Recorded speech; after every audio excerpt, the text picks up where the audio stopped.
What's up, guys? It's Coach Grant with First Down Training, and today we're going to be talking about how to make all your routes look the exact same. So this is the main key to being able to get as much separation as possible. You've got to make all your routes look somewhat similar, right? And it's more than just selling vertical. Today we're going to be talking about the specific things you could do on all kinds of routes that make your routes look the same, that can get you as much separation as possible, okay? So I hope this video gives you guys some value, but also, fellas, if you guys want over an hour and a half's worth of exclusive wide receiver content where we give you advanced drills all broken down into a set plan, check out that very first link in the description for our route running Bible. So what you'll get access to is a full 48-minute long video on how to improve your route running in 10 days. It's a step-by-step schedule, a 10-day schedule that you guys can repeat, and a 49-minute long video on 20 different press releases, when to use those releases, and drills to work on those specific releases. So hope you guys can check that out soon. It's the very first link in the description. Let's get started with this video. So first things first, what we're taking a look at here is we're taking a look at a post route versus an inside shade DB. Then what we're going to be taking a look at is a post out route against an inside shade DB. So two different things, and it could also be like a post corner, right? So it's just a double move that builds off it. So let's watch it full speed. So this receiver does such a great job of attacking the outside shoulder of a DB, and that's what you got to do. So anytime, this is just the one thing before we get into this, anytime I got an inside shade DB and I got an inside breaking route, I don't want to attack his leverage. So many people say that, oh, you want to square him up, you want to attack his leverage, and that'll work against a crappy DB who's just going to backpedal. But when it's off man coverage like this, and he's sitting you right here, and he's supposed to be watching your hips, he's supposed to keep his leverage. So if you attack his leverage and you still got to run a post and he sits to the inside, this is not backyard football. You can't just run to the outside. You're going to be running right into him. So we got to make sure that we attack his outside shoulder. So when he comes off here, he gives this little tempo change, but ultimately you see where his speed's going, where his shoulders are going, and where his eyes are going. It's attacking that outside shoulder. So the goal is to force a hip turn. If I could get this DB to turn his hips and I could get him to commit to this fade or commit to an outside breaking route, then that's what's going to get me as much separation as possible. But when I do this, I got to make sure, number one, to make all my routes look the same, I got to have speed into this break point, because everything has to look like what? It has to look like a fade. That's something that we talked about in the very beginning of this video. Everything has to look like you're just trying to run right by him, take the outside release,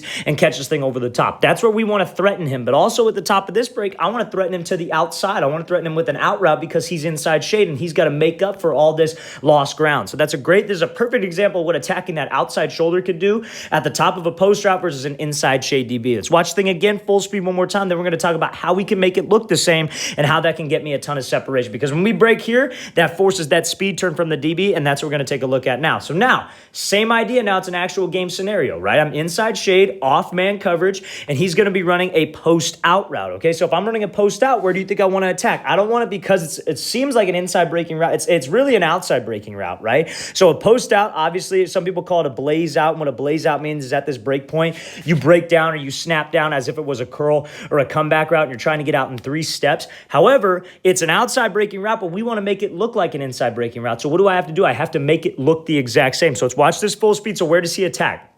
He's attacking hard to that outside shoulder, forces the speed turn, then snaps this thing off and is able to break it off. This is how you guys can build, and it's the same thing if you were to run a post corner, fellas. This just because this is a post out, and I know that's not a common route that a lot of people have in their program, and some people refer to it different things. Like some people call it a martini route. I've heard that before, but most of you have a post corner in your playbook, and this is what you guys can do. So I want to make it appear like a post. So how would I get separation on this if he's inside shade? I want to attack this outside shoulder. I want to push as hard as I can to the outside, because there comes a point in time where this DB must commit his hips. So that's exactly what this receiver does. When you attack that outside shoulder and you have speed, which is your stride, you have good body language, which is your pad level, and your eyes are to the outside, those are the 3 things that are going to sell vertical. But now can I change direction suddenly while I'm doing those 3 things? And that's what we got to be able to focus on. So when I break back to the inside here, I'm forcing what? I'm forcing a speed turn because I got his hips to turn.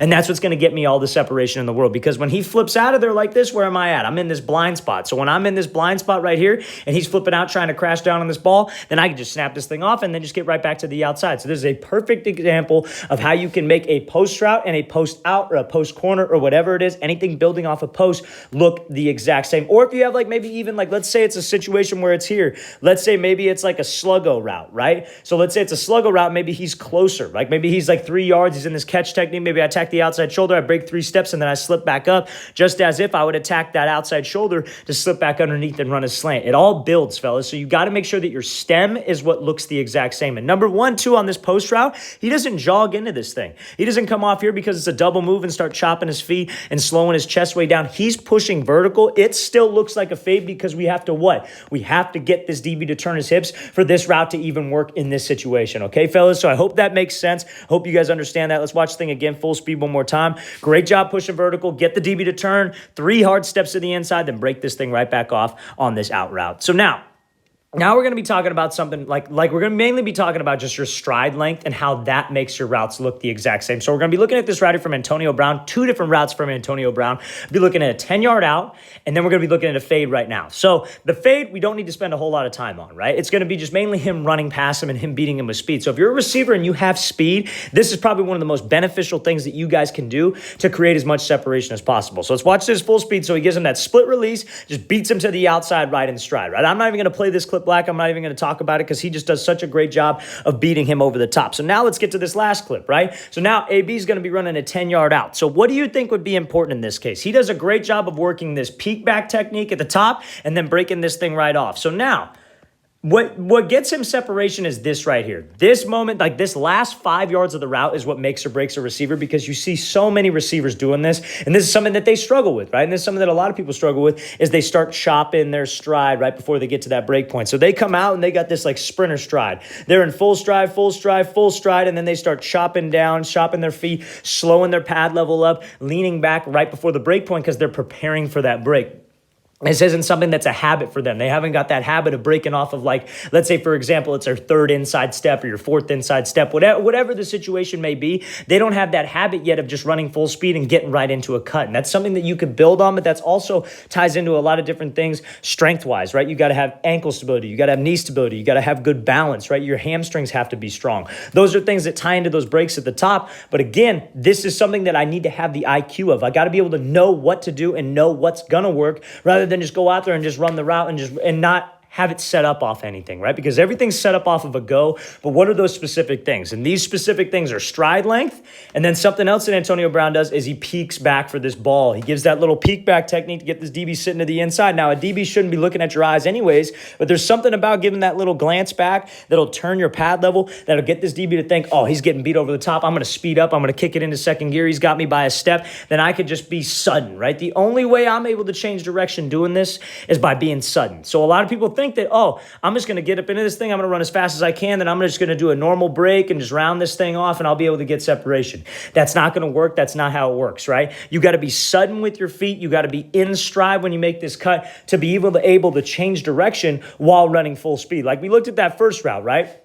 That post out route. He had that sudden change of direction back to the out. He was running as fast as he could, broke to the post, then he had that violent hip drop to get him back to the out. Because when you guys are being a salesman with your routes, the only way you're able to change direction is by being violent and by being sudden. And then when you guys understand that, it's all about selling and all about having that violent change of direction and then turning that change of direction into acceleration, that's when you guys will start getting separation. So that's how you make your routes look the same. Let's look at this last route from Antonio Brown. Again, the release doesn't have to be the same. In some cases it can be, but it's mainly the top of the route. Top of the route is what gets you open. The release is what helps you keep timing with that quarterback. All right, guys, I really want to thank you for watching. I really appreciate it. If you guys have any questions at all, please feel free to leave those in the comments below. I'll get back to you as soon as possible. And again, fellas, if you want access to our route running Bible, check out that very first link in the description. Over an hour and a half's worth of content, all broken down to a specific plan for you guys, sets and reps for each exercise that we talk about, and improve your football IQ. So again, very first link in the description. I'll see you guys next time.